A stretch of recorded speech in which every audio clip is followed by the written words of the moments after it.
Assalamualaikum warahmatullahi wabarakatuh. Perkenalkan, saya Rafiqatul Janati dengan NIM 21230006 akan mereview sebuah artikel dengan tema suku dengan judul Analisis Lintas Negara tentang Diversifikasi Investasi Suku dan Kinerja Sistem Perbankan Syariah di bawah pandemi COVID-19. Pembahasan teori 1. Diversifikasi dan kinerja sistem perbankan syariah. Bank-bank syariah seperti halnya bank-bank konvensional biasanya meminjam uang dari deposan dan meminjamkannya kepada peminjam dengan mengandalkan margin bunga bersih untuk menghasilkan keuntungan.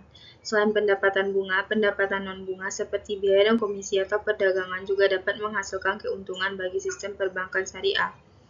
2. Investasi sukuk dan kinerja sistem perbankan syariah. Dengan perkembangan pasar sukuk, studi juga meneliti apakah kepemilikan sukuk dalam portofolio sistem perbankan syariah sebagai bagian dari diversifikasi pendapatan dapat mengurangi dampak negatif gejolak COVID-19. Secara keseluruhan, studi ini bertujuan untuk menyelidiki dampak pandemi COVID-19 terhadap kinerja sistem perbankan syariah dari perspektif makro dan peran diversifikasi, terutama diversifikasi pendapatan melalui investasi sukuk dalam memitigasi dampak negatif tersebut. 3. COVID-19 dan sistem perbankan syariah.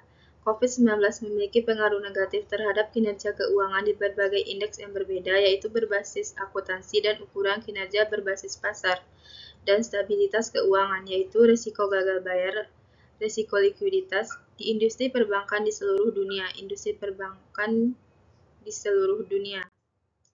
Kasus yang dibahas menyelidiki hubungan antara diversifikasi dan kinerja sistem perbankan syariah di bawah dampak gejolak COVID-19 menggunakan sampel 24 negara dari 2013 Q4 hingga 2020 Q4.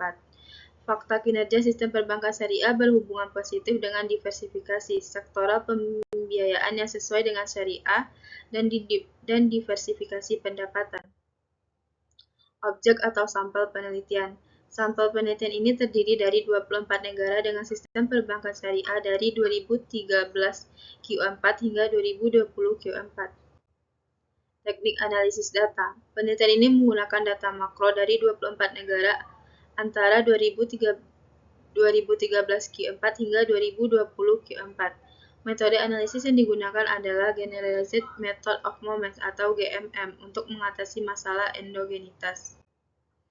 Hasil penelitian, sistem perbankan syariah secara negatif dipengaruhi oleh pandemi COVID-19. 2. Kinerja sistem perbankan syariah secara positif terkait dengan diversifikasi sektoral pembiayaan berbasis syariah dan diversifikasi pendapatan. 3. Diversifikasi pendapatan, terutama investasi sukuk, dapat mengurangi dampak buruk gejolak COVID-19 terhadap profitabilitas sistem perbankan syariah. Baiklah, itulah hasil presentasi saya. Jika ada salah dan jangan saya mohon maaf. Assalamualaikum warahmatullahi wabarakatuh.